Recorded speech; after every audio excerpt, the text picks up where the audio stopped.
할렐루야.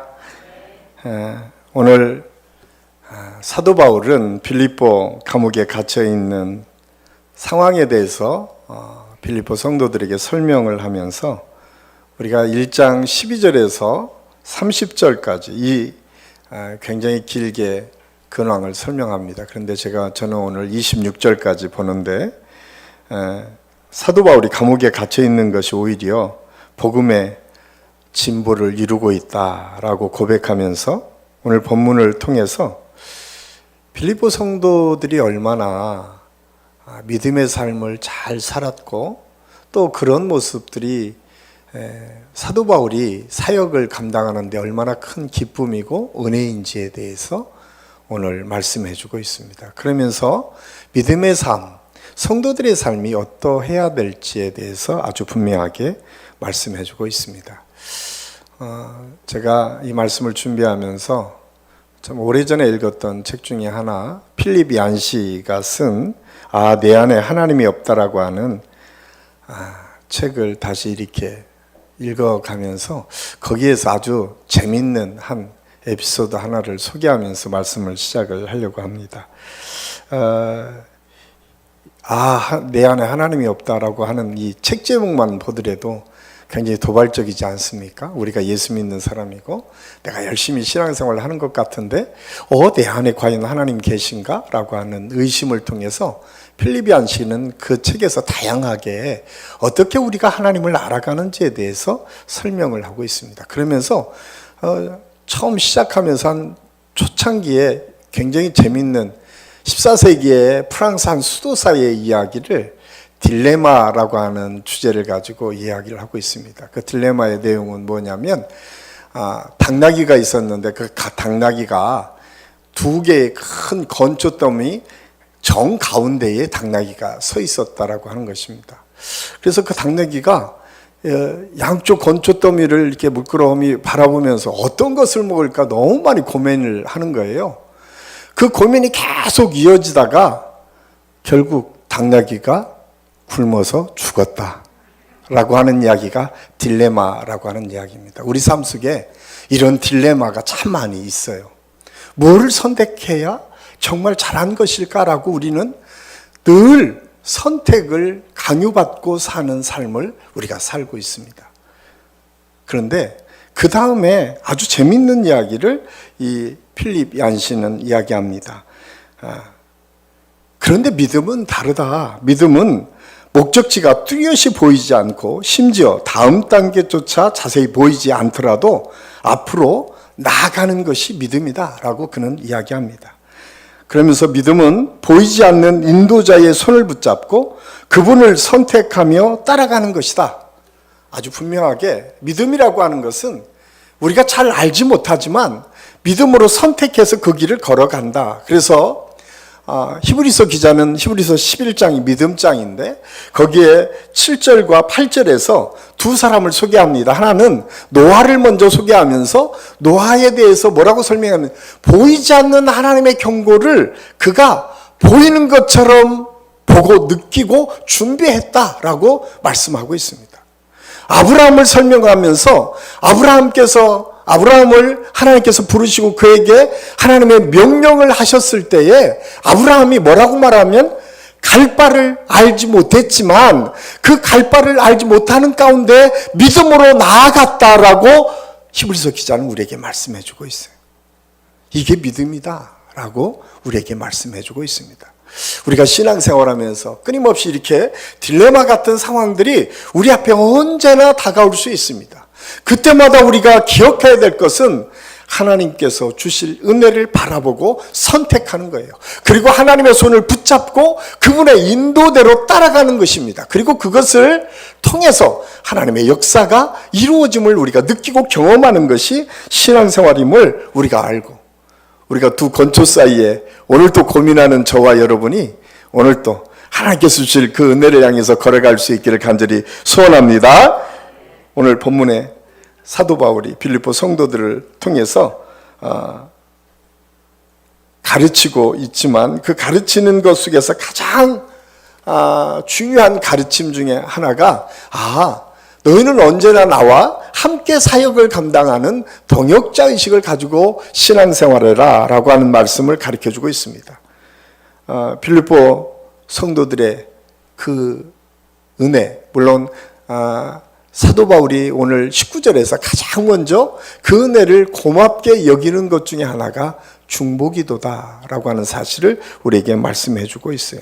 사도 바울은 자기가 흔들리지 않고 구원에 이르도록 나를 이끌어 갔던 것이 여러분들이 나를 위해서 간구하는 것. 그래서 오늘 19절 이렇게 시작합니다. 이것이 너희의 간구와 예수 그리스도의 성령의 도우심으로 나를 구원에 이르게 할 줄 알았다. 오늘 사도 바울이 내가 흔들리지 않고 하나님께서 주신 이 사명을 감당할 수 있었던 비결이 무엇인가? 그것은 여러분의 기도를 통해서 내가 흔들리지 않았고 결국 그 구원을 완성해가는 일에 여러분의 기도가 너무나 중요했다라고 하는 사실을 가르쳐주고 있습니다. 그렇습니다. 우리 오늘 제가 말씀의 제목을 행복한 성도의 삶이라고 했는데, 행복한 성도의 삶의 첫 번째는 중보기도를 통해서 사역을 돕는 것에서 주는 기쁨입니다. 저는 우리 사랑하는 한신교회 모든 성도들이 이 기쁨을 함께 누릴 수 있기를 간절히 소원합니다. 사도 바울은 성도들에게 자신의 사역을 위해서 끊임없이 기도하기를 요청해요. 왜냐하면 그 기도의 능력이 얼마나 큰지를 그가 알았기 때문에 그렇습니다. 그래서 데살로니가 후서 3장 1절에 형제들아 나를 위하여 기도하기를, 나를 위해서 너희가 늘 기도해 주길 내가 원한다. 사도 바울이 얼마나 똑똑한 사람이에요. 그때 당시에는 가말리아 문화생으로서 철학이나 자기가 가지고 있는 세상적인 지식을 가지고는 더 이상 공부하지 않아도 될 정도로 굉장히 많은 지식을 가지고 있었던 사람입니다. 뿐만 아니라 그가 하나님을 경험하고 예수 그리스도를 만난 경험이야말로 성경 곳곳에 등장하는 것만 가지고도 그는 충분히 하나님께서 주시는 사역을 감당할 수 있을 것 같아 보였는데, 사도 바울은 그 순간에도 끊임없이 성도들을 향해서 요청하고 있는 것이 여러분이 중보기도를 통해서 내가 하나님의 사역을 감당하고 있습니다 라고 그는 끊임없이 말하고 있습니다.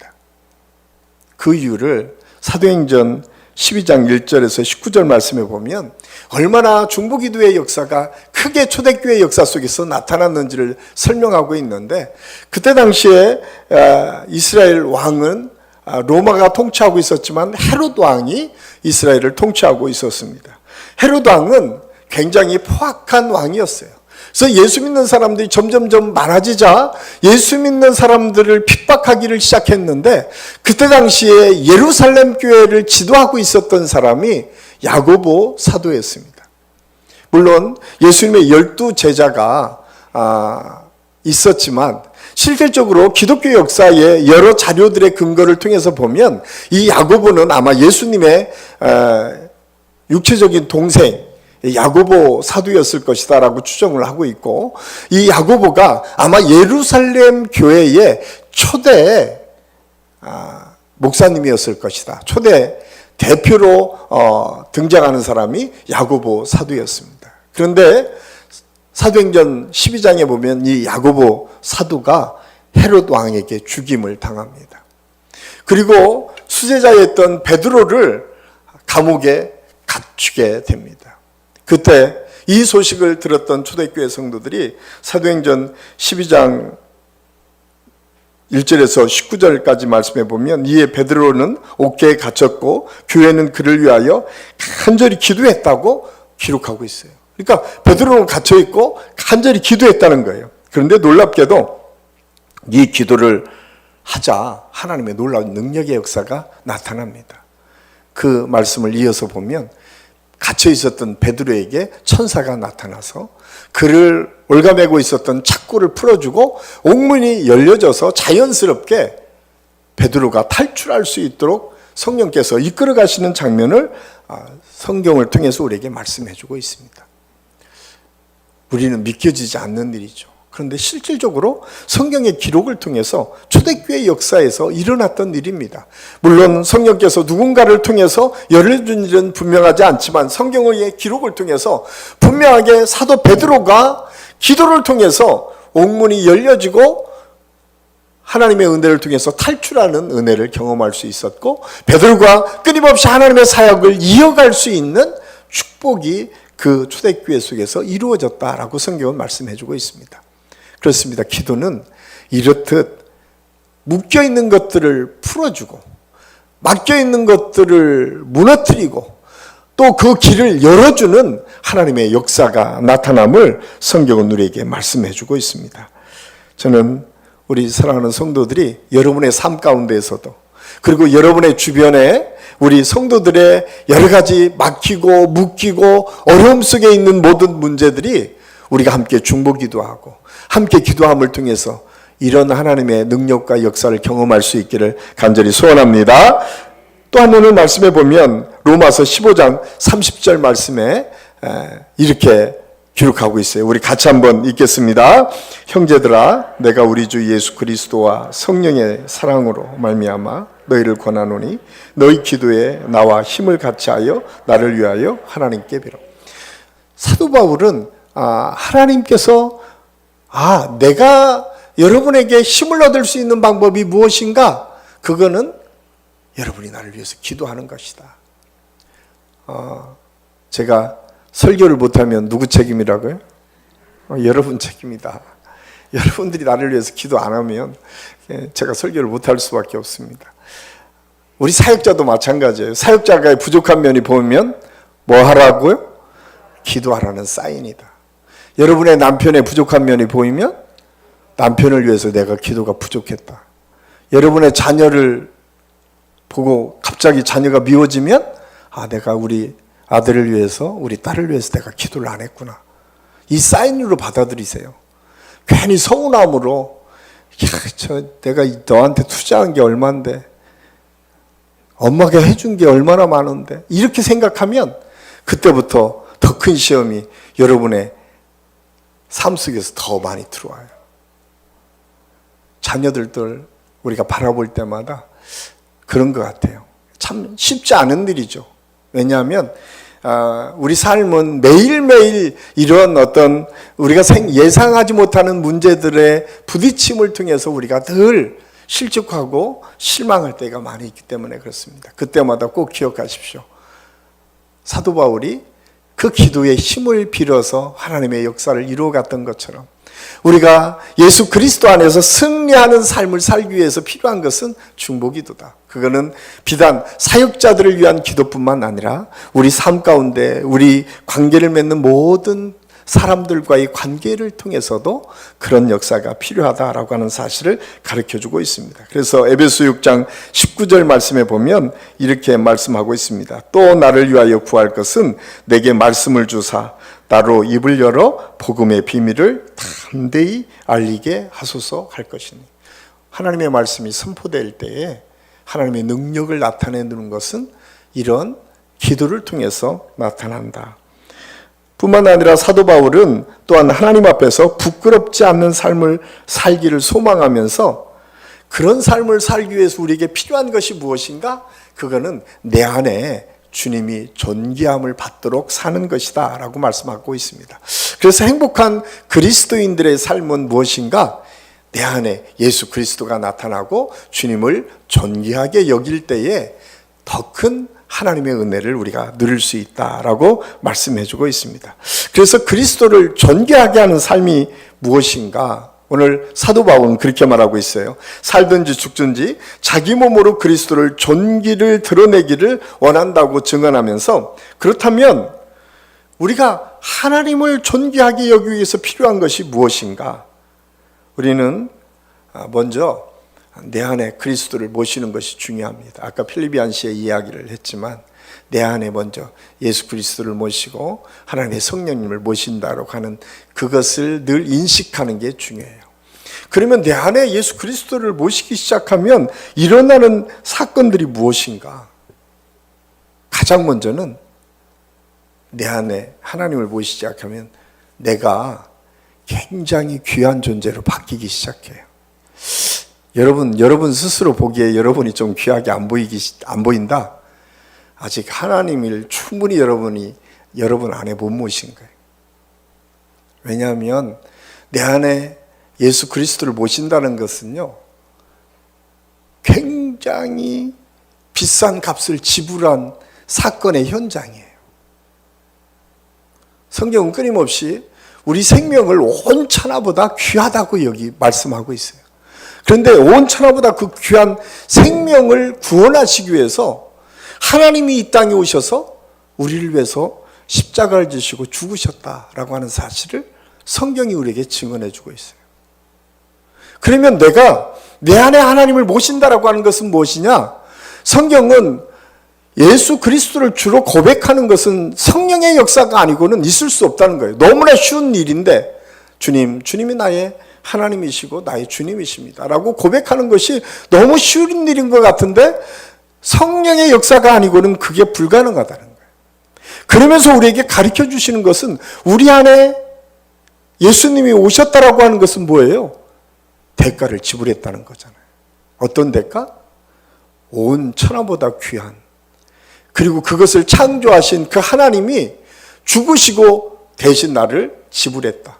우리가 돈을 주고 귀한 물건을 사는 이유는, 비싼 돈을 지불하고 비싼 명품을 사는 이유는 무엇이에요? 대가 때문에 그러지 않습니까? 그런데 우리 안에 그 주님을 모셨다라고 하는 그 순간 우리는 엄청난 대가를 지불한 존재가 됨을 깨달아야 돼요.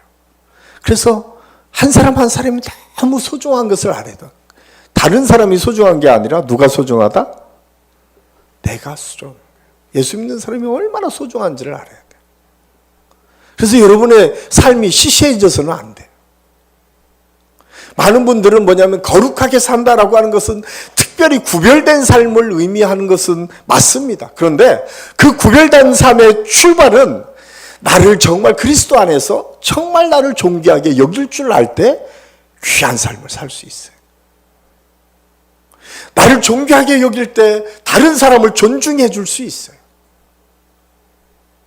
나를 귀하게 사랑할 줄 알 때 내가 하는 일이 귀하게 나타날 수 있어요. 그래서 예수 그리스도를 존귀하게 한다고 하는 것은 내 안에 나를 굉장히 존귀하게 여기는 마음으로부터 출발한다는 사실을 깨닫고, 우리 오늘 수요예배에 나오신 모든 분들이 여러분 한 분 한 분이 너무 소중한 분임을 깨닫는 시간이 될 수 있기를 간절히 소원합니다. 우리 옆에 분을 한번 보시면서 이 대목에서 우리 권사님 집사님이 너무 소중한 분입니다. 한번 인사하십시오. 별로 소중하지 않게 보이지 않게 정말 행복한 얼굴로 소중한 분으로, 왜냐하면 정말 그렇습니다. 그래서 예수님께서 내 이웃을 어떻게 사랑하라고요? 내 몸같이 사랑하죠. 여러분이 여러분을 사랑하지 못하는데 이웃을 어떻게 사랑하겠어요? 나를 무시하는데 이웃의 사랑이 어떻게 가겠어요? 오늘 그리스도 안에서 우리를 존귀하게 여기는 것, 그것이 오늘 성경이 첫 번째 그리스도를 존귀하게 여기는 법이다 라고 하는 사실을 가르쳐주고 있어요.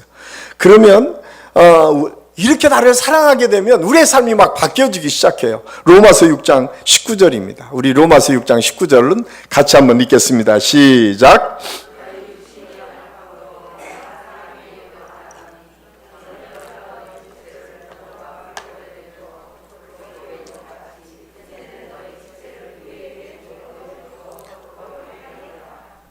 이제 더 이상 내가 불법에 얽매이는 삶이 안 되는 거예요. 왜냐하면 나는 거룩한 사람이기 때문에.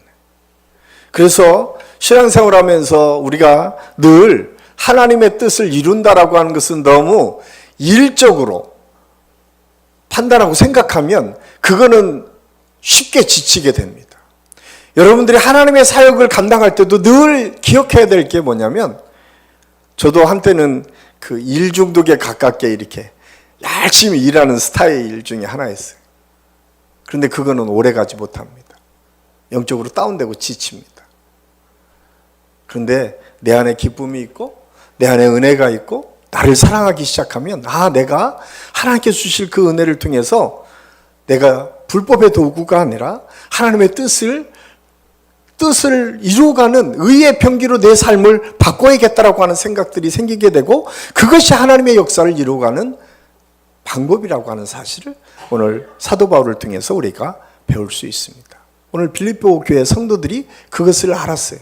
사도 바울은 빌립보 교회 성도들의 그 좋은 면들을 다시 들춰내면서 너희가 지금 하고 있는 그 사역이 그런 하나님의 은혜를 누리는 삶이다. 그걸 알고 살든지 죽든지 내 안에서 그리스도께서 존귀하게 여기는 것이 중요하다. 사도 바울은 고린도전서 12장에 보면 삼층천을 경험했습니다. 그러니까 하도 사도 바울이 그 매를 많이 맞고 죽음에 이르는 경지에 한 5번 이르렀다고 하니까 그때마다 그가 천국을 봤어요. 그래서 그게 얼마나 너무 좋아서 나 빨리 가고 싶다라고 하는 게 사도 바울의 끊임없는 고백이었습니다. 그런데 그가 오늘 또 그런 말씀을 하잖아요. 내가 여기에 있는 것이 너에게 유익할 것이다 라고 말씀하고 있는 이유 중에 하나는 뭐냐면 우리한테 사명이 있다는 거예요. 우리가 이 땅에 존재하는 이유는 여전히 하나님께서 나를 통해서 하나님의 역사를 이룰 사명이 있다. 그러면 어떻게 하겠어요? 여러분 오래 살고 싶으세요? 오래 사는 방법 가르쳐 드릴게요. 사명을 놓치지 않으면 오래 살 수 있어. 별로 아멘을 안 하시네. 왜? 이 땅에서 나의 사명이 존재하는 한 하나님께서 우리에게 사명을 이루도록 끊임없이 충동하시고 이끌어 가시기 때문에 이 사명이 마치는 그 순간이 하나님께서 우리를 부르시는 날이다. 그래서 여러분 너무 이 세상이 너무 좋아서 그러다 보면 큰일 날 수도 있어요. 조심하세요. 하나님의 사명을 놓치는 순간 예수 믿는 사람에게는 영적으로 다운될 뿐만 아니라 육적인 생명이 끝일 수도 있다. 이런 두려움이 우리한테 있어야 돼. 별로 감동이 없으실 것 같은데 곰곰이 들어가서 생각을 해보십시오. 그러면 하나님께서 우리로 하여금 원하시는 것은 뭐냐면 사도 바울의 고백처럼 너희들은 의의 병기로 내가 사용하기를 원한다. 골로새서 3장 17절 말씀에 보면 또 같이 한번 읽겠습니다. 또 무엇을 하든지 말에나 일에나 다 주 예수의 이름으로 하고 그를 힘입어 하나님 아버지께 감사하라. 이야기는 무엇을 우리에게 가르쳐주고 있습니다. 이것은 우리 한 사람 한 사람이 무슨 일을 하든 예수 그리스도의 이름으로 할 뿐만 아니라 너희가 하나님의 대표자라는 거예요. 여러분이 싸우면 누가 싸우는 거예요? 한신교회 권사가 싸우는 겁니다. 여러분이 싸우면 한신교회 집사가 싸우는 거예요. 우리가 참 조심해야 돼요. 그래서 그냥 제가 늘 이렇게 목사로서 신앙생활을 하면서 좀 마음가짐이나 몸가짐이나 늘 조심스러운 것은 어느 순간 제가 이제 주구총 고개발연대만 있었으라도 좀 자유스러웠는데 이제 제가 여기 나갈 때도 이게 늘 조심스러워요. 혹시나 그 한신교회 담임 목사로 새로운 사람이 너무 이상한 사람이 왔다 이럴까봐 아주 조심합니다. 중요한 거는 하나님께서 우리 한 사람 한 사람에게 그런 대표자로 살 수 있도록 우리를 세우시고 인도해 주셨어요. 그렇기 때문에 우리는 우리 가정에서도 마찬가지예요. 여러분 우리 자녀들이 아무것도 안 보는 것 같지만 나중에 제일 실패를 많이 본 게 중직자들 자녀들이잖아요. 왜 그런 줄 아세요? 중직자의 이중 생활 때문에 그래요. 지금은 그런 목사님들이 많이 계시지 않지만 열심을 갖고 교회를 섬겼던 목사님의 자녀들이 많이 어려웠었던 적이 있었습니다. 한국교회가 전적으로 모든 것을 다 헌신해서 교회를 헌신했는데 집에 와서는 그 스트레스를 자식에게 풀기도 하고 사모님에게 풀기도 했었던 적이 있었어요. 통계적으로 보면. 그 이유가 뭘까? 그들은 정말 하나님을 아버지를 통해서 보는데 그 아버지는 매일 자기를 때리는 아버지야. 그 하나님이 좋겠어요. 여러분들을 통해서 하나님을 보는데 그 하나님이 매일 여러분만 보면 충청도 사투리 지청구하고 잔소리하는 엄마야. 그럼 그 하나님이 잔소리하는 하나님이라면 그 하나님 믿고 싶겠냐고요. 특히 어린 자녀를 양육하는 부모님들이요, 꼭 기억하십시오. 여러분이 하나님을 보여주고 있어요. 그래서 우리가 하나님을 우리 자식한테 보여줄 때 가장 가깝게 있는 사람들에게 잘 보여줘야 돼요. 그래서 그게 성공적인 신앙생활의 비결입니다. 좀 반성 많이 되시죠? 이거는 여러분에게만 속한 것이 아니라 저 자신에게 끊임없이 다짐하고 이야기하는 거예요. 나는 지금 과연 그렇게 살아내고 있는가? 그런 기쁨과 은혜가 내게 있는가? 예수 믿는 것이 너무 행복하고 좋으면 그 자식들이 다 예수 믿죠. 왜? 뭔지 모르겠는데 우리 아버지는 매일 기쁜 것 같아. 힘들어도 막 기도하고 이겨나가는 것 같더라고 하면 아이들이 거기에서부터 힘을 얻게 됩니다. 그래서 오늘 사도 바울은 우리가 신앙생활하는 가장 중요한 것은 나뿐만 아니라 다른 사람에게 유익을 주는 것이다 라고 말씀하고 있어요. 오늘 24절 말씀에 보면 내가 육신으로 있는 것이 너희를 위하여 더 유익함이라. 필립 얀시라고 하는 사람이 그 책에서 내 안에 하나님이 없다라고 하는 책에서 영적 성장의 4단계에 대해서 말을 하고 있는데 이 버나드라고 하는 사람의 말을 인용해서 4개의 단계를 설명하고 있어요. 첫 번째가 자기를 위해 자기 자신을 사랑하는 단계, 두 번째가 자기 자신을 위해 하나님을 사랑하는 단계, 세 번째가 하나님을 위해 하나님을 사랑하는 단계, 네 번째가 하나님을 위해 자기 자신을 사랑하는 단계. 똑같은 얘기 같죠? 그런데 거기에 추가해서 필립 얀시가 뭐라고 얘기하냐면 마지막으로 하나님을 위해 다른 사람을 사랑하게 되면 그것이 더 큰 사랑을 경험할 수 있는 비결이라고 그는 이야기하고 있어요. 왜냐하면 우리가 내 자신을 위해서 뭔가를 해도 뿌듯한데 정말 모르는 사람들을 위해서 아마 많은 분들이 그런 경험을 했을 거예요. 내가 모르는 사람을 위해서 뭔가 좋은 일을 했을 때 받는 기쁨은 세상이 주는 기쁨과 좀 다릅니다. 내가 그냥 표시나지 않지만 누군가를 위해서 기도했어요. 그런데 그 기도가 응답돼서 치료되고 회복되는 것을 경험한 사람은 또 중보기도를 합니다. 내가 어려운 사람을 조금 도와줬는데 그 사람이 잘 건강하게 성장하는 것을 보면 또 그 사람을 돕고 싶어요. 말도 마찬가지예요.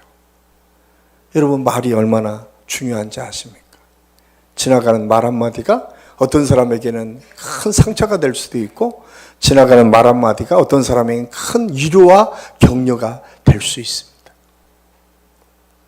그래서 사도 바울이 끊임없이 행복한 성도의 삶은 남을 유익하게 해주는 삶을 살 때에 더 행복할 수 있다라고 그는 이야기하고 있습니다. 그러면서 고린도전서 10장 23절, 24절은 이렇게 우리에게 말씀합니다. 우리 같이 한번 읽겠습니다. 모든 것이 가하나 모든 것이 유익한 것은 아니요 모든 것이 가하나 모든 것이 덕을 세우는 것은 아니니 누구든지 자기의 유익을 구하지 말고 남의 유익을 구하라. 아멘. 고린도전서 10장은 이 사도 바울이 고린도 교회 안에 여러 가지 불편한 일들이 많이 있을 때 어떻게 그 불편한 일들을 극복할 것인가 라고 이야기하면서 10장 12절에 보면 스스로 섰다 하는 자 넘어질까 조심해라 라고 하는 말씀을 하고 있어요. 그거는 제가 늘 저희 어머니 기도를 매일 그거로 해서 제가 늘 마음에 새기고 있어요. 그런데 오늘 23절 24절에서는 야, 네가 무슨 일을 해도 다 할 수 있어. 다 괜찮아. 그런데 결론적으로 뭐라고 얘기하면 다른 사람의 유익을 하는 것이 가장 큰 은혜고 축복이야. 그것이 문제를 해결하는 방법이야. 여러분의 가정 안에서도 여러분의 주변의 사람들과의 관계 속에서도 모든 것을 다 할 수 있어요. 우리 믿음의 사람이 모든 걸 할 수 있어요. 그런데 우리가 궁극적으로 어떤 목표를 가지고 무언가를 기대하고 소망해야 될지를 먼저 생각하는 것이 중요한데, 오늘 성경은 남을 유익하는 것이 최고의 가치고 축복이다. 그렇게 한번 살아봐. 그러면 문제가 해결될 수 있을 거야 라고 우리에게 가르쳐 주고 있습니다. 그러면서 고린도전서 10장 33절 말씀에 보면, 나와 같이 모든 일에 모든 사람을 기쁘게 하여 자신의 유익을 구하지 아니하고 많은 사람의 유익을 구하며. 그렇죠? 사도 바울이 그런 고백을 하고 있어요. 모든 사람에게 유익을 구하는 것, 이것이 그리스도인들의 참 믿음의 삶이다 라고 우리에게 말씀해 주고 있습니다. 로마서 15장 1절, 2절 우리 읽고 마치겠습니다. 우리 같이 한번 읽겠습니다.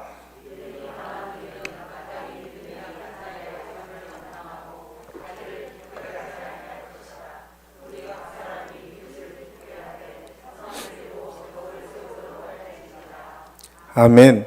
이것이 억지로가 아니라 나를 사랑하는 기쁨을 통해서 이루어질 때 훨씬 더 풍성한 역사들을 경험할 수 있습니다.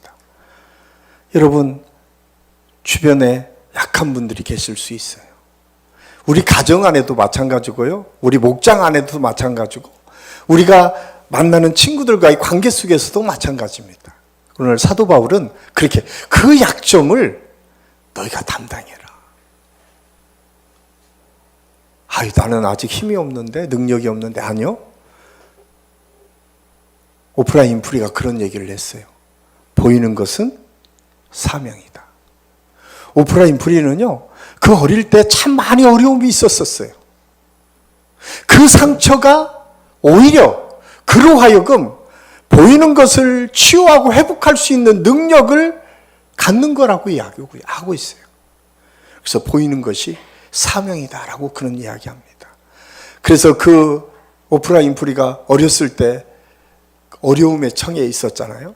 많은 상처가 있습니다. 오프라 윈프리는 어렸을 때 성적으로 짓밟힘을 받았던 사람이었습니다. 그런데 그가 그런 사람들을 보면 위로하고 힘을 주는 위대한 사람으로 바뀔 수 있었던 이유, 그것은 사명으로 약점을 갖고 있었는데 그것을 바꾸어가는 능력을 하나님께서 주셨기 때문에 그렇습니다. 오늘 사도 바울이 빌립보 성도들을 향해서 그렇게 말씀합니다. 그래, 여러분의 기도로 내가 하나님의 큰 사역을 감당하고 있습니다. 여러분이 그리스도를 높이는 그 순간 여러분도 높아질 뿐만 아니라 여러분들을 통해서 또 다른 사람에게 아름다운 유익의 역사를 이룰 것입니다. 오늘 또 우리에게 다시 도전합니다. 약한 사람들을 섬기고 그것을 담당하며 그리스도의 선한 덕을 위해서 여러분 한 사람 한 사람을 부르셨다고 말씀하시면서 그 곁에 우리를 그냥 홀로 네가 해라 라고 하는 것이 아니라 성령께서 지금도 우리와 함께 계시고 우리가 힘들고 어려울 때마다 우리를 이렇게 세워주셔서 그 일들을 이루어가도록 우리와 함께 하심을 믿고 우리가 그분과 동행할 때에 우리 신앙생활이 정말 행복한 그리스도인, 행복한 성도의 삶으로 바뀌고 변화될 줄로 믿습니다. 이번 한 주간 남은 기간도 이 은혜를 누리며 사실 수 있기를 예수님의 이름으로 간절히 축원합니다. 기도하겠습니다. 사랑의 아버지 하나님, 오늘 말씀을 통해서 우리 자신들을 되돌아봅니다. 우리가 우리를 사랑하지 못했던 적이 참 많이 있었습니다. 주님, 우리 자신을 너무 귀하게 여기는 예수님만큼 우리가 사랑하게 도와주시옵소서. 우리가 사랑하는 만큼 또 다른 하나님의 사역들을 믿음 가운데 기쁨으로 감당하기를 원합니다. 중보기도 하고 주님을 높이고 남을 유익하게 만들어가는 삶을 우리가 살기를 원하오니 성령께서 우리 사랑하는 성도들 가정과 삶 속에서 이런 아름다운 역사들을 이루어갈 수 있도록 인도하여 주옵소서. 함께해 주심을 감사하고 예수님의 이름으로 감사드리며 기도하옵나이다. 아멘.